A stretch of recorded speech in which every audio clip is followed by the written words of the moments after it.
معزز سامعین، پردہ نشین خواتین، پیارے بچوں، السلام علیکم ورحمۃ اللہ وبرکاتہ۔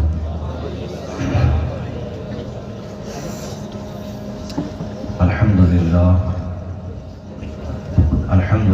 رب العالمین والعاقبۃ للمتقین والصلاة والسلام علی سید المرسلین وعلى آلہ وصحبہ اجمعین، اما بعد فاعوذ باللہ من الشیطان الرجیم، بسم اللہ الرحمن الرحیم۔ لقد كان لكم في رسول الله أسوة حسنة، صدق اللہ مولانا العظیم۔ یہ کوئی عام محفل نہیں ہے بلکہ یہ حضور کے ذکر کی محفل ہے۔ جس قدر خلوص و للہیت اور دل جمی کے ساتھ ذکر کیا جائے گا، سنا جائے گا، اتنا ہی ہمیں بھی فائدہ ملے گا اور آپ کو بھی فائدہ ملے گا۔ سکون کے ساتھ بس آپ حضرات گفتگو سماعت کر لیں۔ ادھر جو بیٹھے ہیں وہ بھی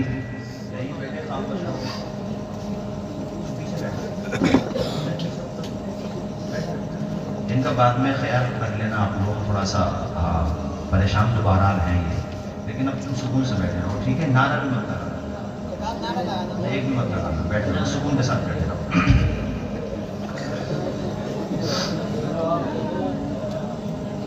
میں نے جو آیہ کریمہ تلاوت کی، ہمارا رب فرماتا ہے محبوب کی زندگی یعنی رسول پاک کی زندگی بہترین نمونہ ہے۔ اللہ نے یہ نہیں کہا کہ اعلان نبوت سے پہلے کی زندگی یا اعلان نبوت کے بعد کی زندگی۔ اللہ نے یہ بھی نہیں کہا کہ میرے محبوب کا بچپنا، جوانی، نہیں۔ اللہ نے مطلقاً کہا کہ رسول پاک کی زندگی بہترین نمونہ ہے۔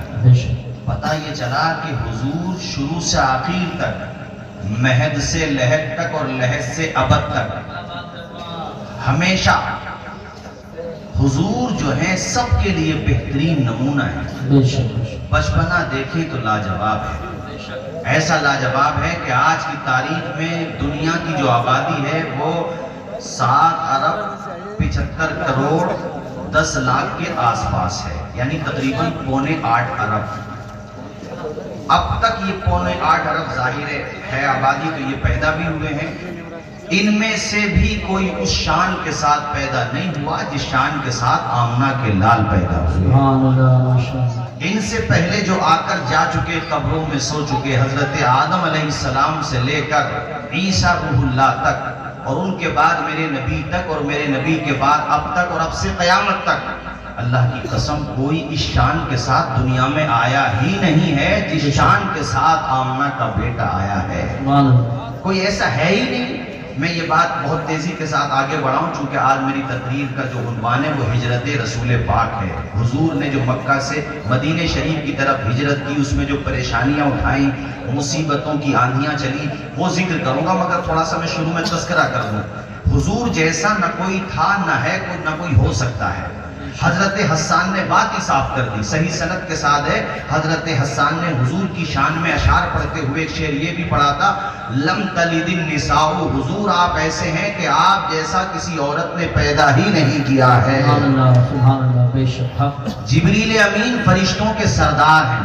طاقت کا عالم یہ ہے کہ پلک جھپکتے ہی سدرہ سے زمین پہ آ جاتے ہیں۔ اور سدرۃ المنتہا کہاں ہے؟ 7ویں آسمان سے اوپر۔ پہلے آسمان کا فاصلہ زمین سے 500 کلومیٹر کی، یعنی اگر کوئی 500 کلومیٹر تک سفر کرے، 500 سال تک سفر کرے ہم، تب جا کر کے وہ پہلی زمین سے پہلے آسمان تک کا سفر طے کر سکتا۔ پھر ایسی 7 آسمان جوڑو، اس کے اوپر سدرۃ المنتہا۔ اتنی پرواز سے جو پلک جھپکتے ہی زمین پہ آتے ہو، طاقت کتنی ہوگی؟ اللہ نے 600 پر کیے۔ ایک مرتبہ میرے حضور نے جبریل سے پوچھا، جبریل تم نے سب کچھ دیکھا ہے، کیا تم نے ہماری طرح بھی کسی کو دیکھا ہے؟ تو جبریل امین کہتے ہیں، قلبت الارض مشارقها ومغاربها فلم ارى مثلك یا رسول اللہ۔ او میرے آقا، میں نے زمینوں کو کھنگال کے دیکھ لیا۔ اور زمین کا لفظ نہیں ہے یہاں پر، قلبتها زمین کا لفظ، یعنی زمین کو میں نے پورب کی طرف بھی کھنگال کے دیکھا، پچھم کی طرف، یعنی میں نے کوئی گوشہ زمین کا نہیں چھوڑا۔ فلم ارا مثلک یا رسول اللہ، لیکن میں نے تیرے جیسا کسی کو نہیں دیکھا ہے۔ سبحان اللہ سبحان اللہ بات ہی ختم ہو گئی، اور کسی کو اعلیٰ حضرت نے کہا یہی بولے سدرہ والے، چمنے جہاں کے تھالے، سبھی میں نے چھان ڈالے، تیرے پائے کا نہ پایا، تجھے یک نے یک بنایا۔ تو ظاہر ہے وہ دنیا میں آئے تو شان کے ساتھ۔ اب میں بات تیزی سے آگے بڑھاتا ہوں۔ حضور نے 40 سال کے بعد نبوت کا اعلان فرمایا۔ کتنے سال کے بعد؟ 40 سال۔ میں چاہتا ہوں پورا مجمع بولے کتنے سال کے بعد؟ آخر اس میں کیا حکمت تھی؟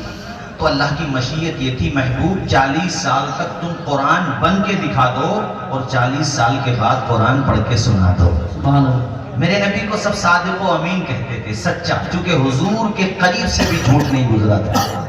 امین، امانت دار، مکہ کے سارے لوگ آپ کے پاس امانتیں رکھتے تھے۔ حضور نے جب نبوت کا اعلان فرمایا تو جو لوگ آپ کو ماننے والے تھے نا، وہی مخالف ہو گئے، گھر کے بھی مخالف، باہر کے بھی مخالف۔ اب ایسا دور آیا میرے ساتھیوں کہ مظالم کی انتہا ہو رہی ہے مکہ کی سرزمین پہ۔ میرے نبی پہ وہ مظالم کے پہاڑ توڑے گئے۔ حضور فرماتے ہیں اتنا کسی کو نہیں ستایا گیا، اتنی آزمائش کسی کی نہ ہوئی جتنی آزمائش میری ہوئی ہے۔ یہاں تک کہ طائف میں گئے تو جن راستوں سے حضور گزرے ان راستوں پر اوباش گنڈے، جو لڑکپن کے بچے ہوتے ہیں نا 15 سے 20 سال تک کے، یا 12 سے 15 سال تک کے، ان کے ہاتھوں میں وہاں کے بڑے بڑے ذمہ داروں نے پتھر دے دیے، وہ حضور کو پتھر مارتے۔ آپ کے نالین شریفین خون میں، یہ کہہ لیجئے کہ خون سے بھر گئے نالین۔ باہر جب نکلے صحابہ نے کہا حضور ظلم کی انتہا ہو گئی۔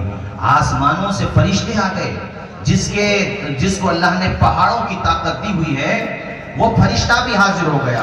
کہتا حضور آپ اشارہ کر دیں، بس اشارے کی دیر ہے، پلک جھپکتے ہی یہ بستی زمین سے مٹا دی جائے گی۔ اس بستی کو طائف والوں کو ایسے پیس دیں گے جیسے چکی آٹے کو پیس دیتی ہے۔ میرے حضور نے فرفع یدیہ، حضور نے اپنے ہاتھوں کو اٹھایا۔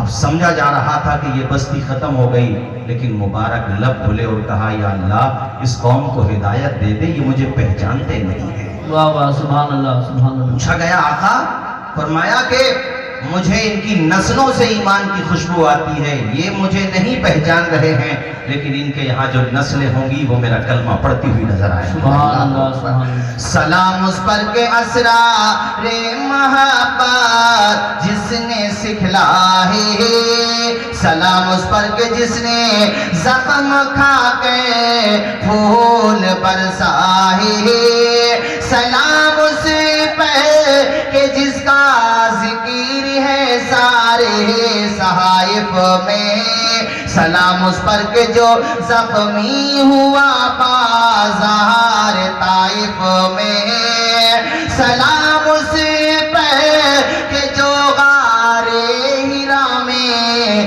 جا کے روتا تھا، سلام اس پر کہ جو امت کی خاطر چھپ کے روتا تھا۔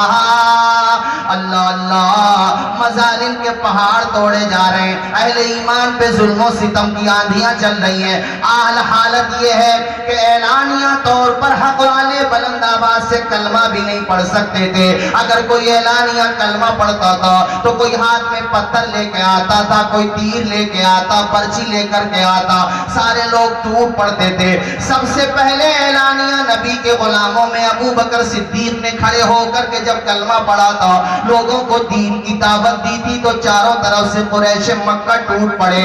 آپ قبیلے بنو تمیم سے تھے اور قبیلے کے اعتبار سے کمزور خاندان مانا جاتا تھا آپ کا۔ چاروں طرف سے لوگوں نے اتنا حملہ کیا، اتنا مارا ابو بکر کو کہ آپ فرش زمین پر آ گئے، بے ہوش ہو گئے۔ آپ کے قبیلے والے آپ کو اٹھا کر کے لے گئے۔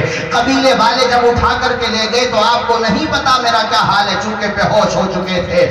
آنکھیں کھولی تو ماں چہرے پہ پانی کی بوندیں ڈال رہی تھی۔ ابو بکر صدیق سے ماں نے کہا بیٹا بڑا ظلم ڈھایا گیا ہے۔ اللہ اکبر، اتنا زخمی ہونے کے باوجود ذرا سوچو کوئی بندہ چھوٹی موٹی چوٹ میں بے ہوش نہیں ہوتا۔ بے ہوش وہ اسی وقت ہوتا ہے جب اس کے اوپر ستم کا پہاڑ توڑا جاتا ہے۔ ابو بکر صدیق نے آنکھیں کھولنے کے بعد یہ نہیں پوچھا کہ مجھے زخم کہاں کہاں لگا ہے، ذرا دیکھو میرے زخموں پہ مرہم لگا دو، میرے بدن پہ گرم پانی نہیں بلکہ تازہ پانی میرے چہرے پہ ڈالو۔ ابو بکر صدیق نے اپنی صحت کے بارے میں سوال نہیں کیا، اپنی چوٹوں کے بارے میں سوال نہیں کیا، اپنے درد کے بارے میں سوال نہیں کیا۔ آنکھیں کھلی تو ابو بکر نے پوچھا مجھے میرے نبی کا پتہ دے دو، مجھے رحمت للعالمین کی بارگاہ میں لے کر کے چلو۔ اللہ اکبر کبیرہ، وہ کیسے عاشق تھے۔ اور ایک موقع پر میں آپ کو بتانا چاہتا ہوں، میرے نبی سب کو سمجھا رہے تھے، دیکھو میری بات مانو، تم نے میرا بچپنا دیکھا ہے، میری جوانی دیکھی ہے، میں نے 25 سال کا تھا، 40 سال کی ودوا حضرت خدیجہ سے شادی کی، تم نے مجھے کبھی جھوٹ بولتا ہوا نہیں دیکھا، امانت میں خیانت کرتا ہوا نہیں دیکھا، تم مجھے بڑا مانتے ہو، صادق و امین مانتے ہو۔ مکہ والوں میری بات مان لو، خدا صرف ایک ہے، میں اللہ کا رسول ہوں، آؤ میری طرف آ جاؤ۔ اتنا کہنا تھا سردار